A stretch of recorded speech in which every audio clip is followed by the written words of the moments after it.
Hey everybody, it's Erin Reed, and today we're going to make a rustic fall sign using my Crafter's Workshop stencil. This is a large stencil and a piece of wood, and then we're going to pull out some Tattered Angels Glimmer Mist and a little bit of canvas core burlap and rope paired with some felt. I mean, it's all, to me, these things just scream autumn and fall. So we're going to make a cute little signboard. I actually went into the garage and I dug through all of my husband's scrap. I mean, it has a bunch of melting, glue on the back of it. But what we're going to do is we are going to get going on this by adding some color to the wood. So I pulled out the tattered leather and the gilded gold. Oh, and by the way, heads up, there is a giveaway going on my blog. So I'm actually going to give away 2 chances. You comment on this video, you get a chance to enter. You comment on my blog, you get a second chance to enter. And I will be announcing the winner later on. Information will be at the end of the video and also on this little tagline about the dates and so forth, and when all that stuff goes up. So 2 amazing chances to win. What you are winning is a little goodie bag. It's like a small little fun assortment, a little rack from a lot of these companies that you'll get to have some little bits and pieces from. So first stage, I don't want to get too far into this. The first thing I'm going to do is I actually want to get my wood wet. The reason for getting my wood wet is I don't want to spray one with, let's say, this mist, and then it pulls up and it creates this big splotch. I kind of want to create a wash with the wood. So I'm getting it wet so the wood will kind of absorb the liquid here. And I'm just using a paintbrush to kind of make sure it all gets on here. Any wood would work. I mean, go to the lumber yard, go to Home Depot or something like that, and just kind of go through and grab a plank that suits your fancy. There's all kinds of fun stuff out there. So now that I've got this a little bit wet, I'm going to go with the lighter color first. The first one, and yeah, this is an old Tattered Angels mist bottle that was completely emptied. I cleaned it out and just added water. There's a little bit of some shimmer left in here. Not much though. All right, so I'm going to come in. This is gilded gold. So there's not a whole lot of color here. So this is just, it's a clear with a little bit of some gilded gold color. And as I was kind of hoping, it really would not add a ton, but it's going to add a little bit of a shimmer to the back of this. Now this is a little more saturated with water.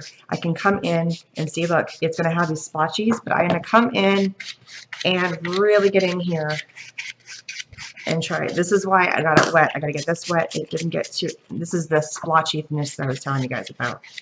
So really come in. Basically, I'm kind of like staining my wood.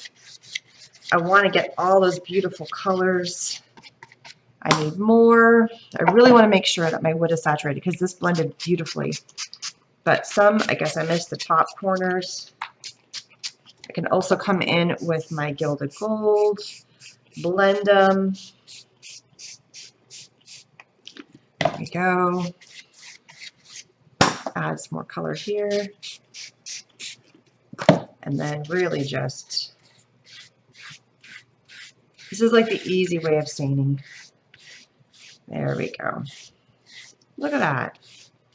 Now, you could have left your wood plain, but I really wanted to add some fun, kind of like color and texture. I can really see the grains now in this piece of wood. It's really adding something fun. It's got that shimmeriness from the mist. It is awesome. And there you go. So I went from, just to show you the color difference, from this natural pine to this. It almost looks like it's kind of like a walnut now, which is very fun. All right, I'm going to heat set this to get this to dry. Okay, so this is dried up now. All I need to do now is we're going to add in our stencil. So I have my Give Thanks stencil. Make sure that everything is nice and clear. And this is not 100% dry, but this is dry enough. I think that's the best way of describing it. I'm going to kind of pull in those beautiful colors. We're going to use Antique Gold modeling paste. Oh, and so also a heads up, all supply links are going to be listed down below, as long also with my blog, link to my blog. And what we are going to be doing is, this is actually a blog hop, an old-fashioned blog hop with a bunch of other people from Canvas Core. And Canvas Core is where the Glimmer Mist is coming from, and also the rope and the burlap. So it's a company that has some amazing products that are from Seven Gypsies, that are from obviously Tattered Angels, from Canvas Core itself, Canvas brands, and it's really cool stuff. So head on over to the blog so you guys can get all the links for all the people that are part of this blog hop, and also links to all the supplies that I am using from all these amazing companies. So I am just adding in the paste. I'm using a silicone brush. I find this to be a heck of a lot easier for applying my stencil. If you notice, I'm holding my stencil nice and firm. And when I'm done stenciling, I am going to take this directly to the sink and washing it off along with my silicone brush, so that way it doesn't have any problems. So nicely come in, add my sorry, that's not my mist, sorry. Add in my paste. This is beautiful. It literally feels like Nutella or like butter. It's so easy to put on. You want to get a nice good coat. I am going to kind of clean it up because it's really thick right now. Or I can leave it thick and chunky. It'll keep its shape. That's the thing about modeling paste, is that if you keep it thick, it'll keep that thickness. And the amount of paste that's on here, it's kind of it's keeping it sticking to this. So all I'm doing is I'm coming through. I can add my leftover paste back inside my jar so I'm not wasting it. So just come in, wipe off all the excess. I find this is easier using a silicone brush than, let's say, a credit card or something, but if you don't have this brush, any kind of flat edge would work great, credit cards, things like that. Really want to make sure I get a nice good coat in all those holes. I don't want to leave anything it doesn't have this beautiful texture on it. And I think I'm there. Now let's hope that I did a good enough coat and I didn't smear anything underneath. It happens, unfortunately. Okay, moment of check. Not bad. I had one little glitch. That's when I very first put it on, and that was a little bit off, but it's not too bad. You know what? And sometimes it just gives a little bit of character. But I think that looks pretty darn good. And the board, that was not, I did not try to do that. The board was that exact length. So I love that. That's awesome. So all I'm doing is I'm taking my little scrapey tool. It's also like my paper piercer. Just, it's my kind of my all-purpose little tool. And before this dries too much, I'm going in and I'm getting rid of, and I'm kind of scraping off the oopsies. So if you do it pretty quickly and they're small enough, you can kind of come in and just fix the little bitty things, the little lines that got kind of out. I'm not going to come through and like try and do all of it, but the ones that are like super obvious, that look like I just didn't do a very good job. Now, I made a very big mistake here with the A. I came in with a paintbrush, and I did this off camera, I'm sorry, and I painted it and made the A look a little bigger because there's no way I was going to be able to scrape that all off. So I kind of fudged it with myself by just painting it and fixing it. So now I'm just coming in. You have to do this pretty quickly. You can't step away for half an hour because this will start to dry, and you're never going to get it off.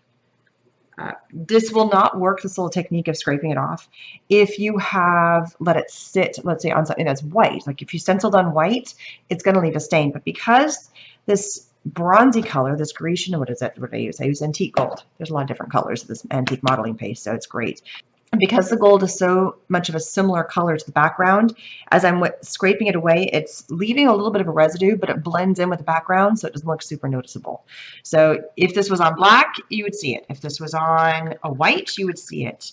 So because the colors are similar enough, I can get away with it. So something to think about also when stenciling. If you're not sure you're going to be a clean stenciler, then careful of your backgrounds. I guess the bottom line. All right, this needs to dry. So I'm just going to set this off to the side while we work on our next part, which is to create a couple of pretty flowers, because we're not going to leave our sign just like that, but it does need to dry. You could get out a heat gun, and you could, but then would start to bubble and blister. And if that's the look you're going for, fantastic. And I love doing that look. I just don't want that for this project. So I'm going to let this kind of sit. So what I have here is I have a couple pieces of felt.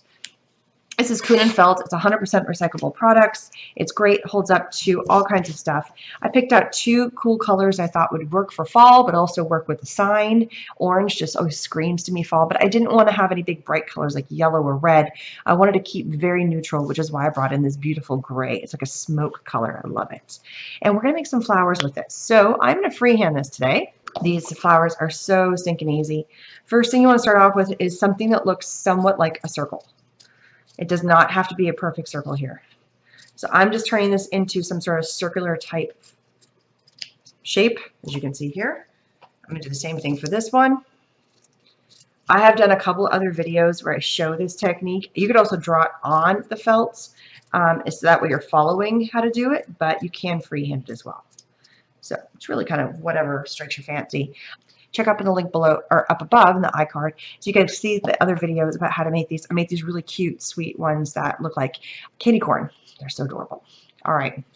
So what I'm going to do right now is I'm going to come in and I'm just spiraling this. So it's a straight spiral. There are some flowers that you can do where it's got like scallopy edges and stuff. So anytime you change the shape from a straight circle, it's still a spiral. But for instance, I would go in and out and create like a zigzag or something. It's going to change the look of your flower. For this one, just doing a straight spiral. So keep spiraling it in. There it is.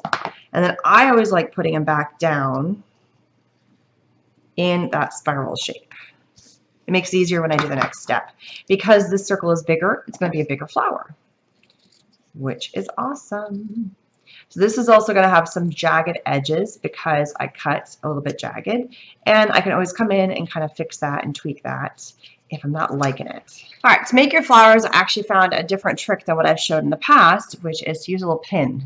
So what we're going to do is we're going to use our Super Tight. It's our fabric tack adhesive, and this stuff is amazing. There's a coupon code down below in the links for 10% off your order, which is fantastic.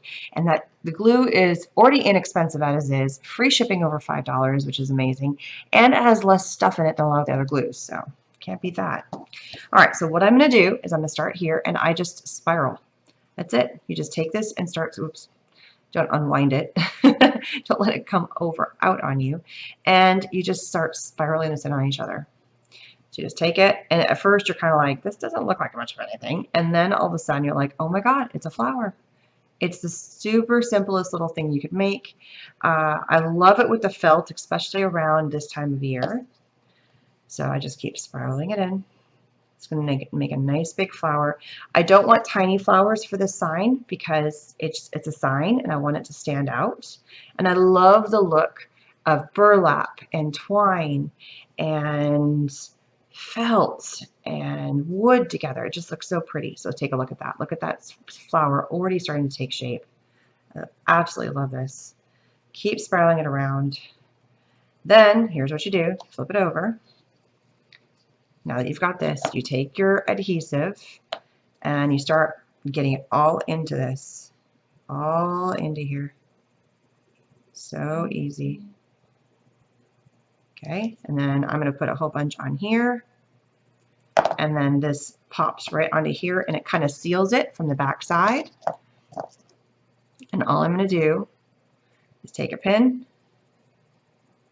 And this is just holding it together. But really, truly, it'll hold on its own if you just let it sit. This is just making sure that if you move it or something, it's keeping it in place. And there is our beautiful flower, which I have to decide where I want to put it. And this just feels way too big to me. We're going to trim this up. So if you find that your flower is just not working, like there's a section that's too big, if you find there's like a flower that's too section, I just trim that off. And I like that better. This is a little jagged right here.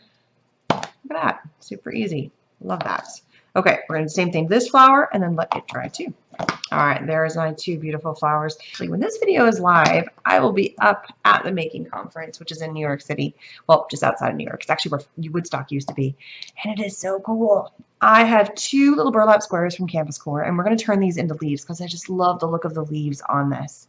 So I kind of have to decide where on my sign, very gingerly, without covering anything up. And I'm thinking, oh, I almost made these too big. I love the look of them, but there we go. What if I put them right here?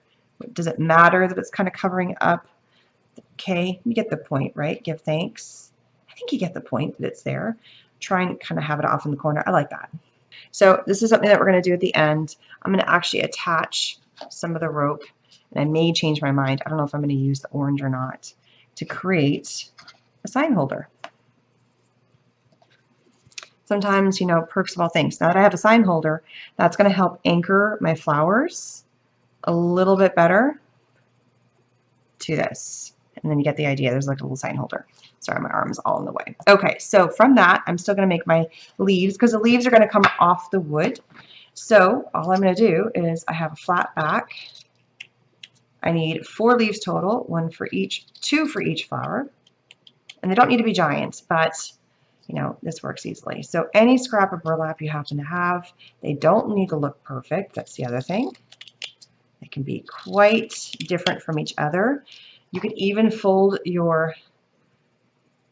this in half, and therefore you can make 2 leaves that are pretty close to the same. if you are doing this, make sure you're using some form of fabric type scissors, because you know you're cutting into fabric. Burlap is fabric, it's just a different type of fabric. So there we go. Gorgeous. So for gluing everything to the board, I could use a fabric tack, but I want something that, just in case I put this outside, it's got a little more stability about being a little bit more waterproof, because this easily could be like a door sign for your front door. So I'm going to use my Multi-Grab 360. Again, great glue, great hold, has the ability of going outside. The felt, even though we've used the fabric, if you let this sit for 3 to 4 days, it becomes machine washable, which I think is fabulous. So that means it can hold up to being in the outside weather as well. But I wanted a little bit more firmer grab on the wood. So I'm going to add my glue, and I know that this is not 100% dry, but I'm going to let this sit for a little while before I add in my... And don't forget to take out my pin. Now that this is done, I'm going to let this sit before I add my rope, and you'll see the final pictures about what that looks like. So I'm coming in, I'm going to anchor this up right in here in his corner. There we go. I love that. I just love the look of burlap and felt and wood together. So pretty, so fun. There we go.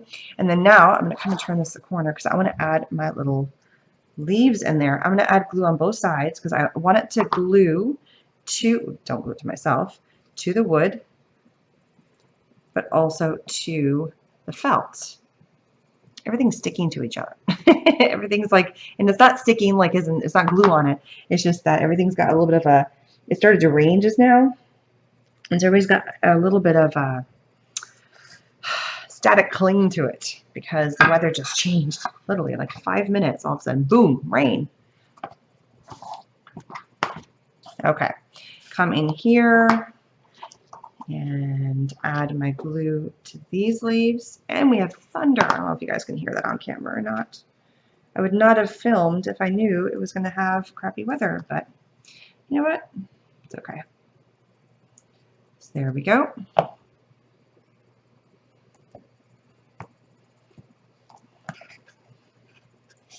Oh, I love that. That is so pretty. Those giant flowers look so gorgeous on there.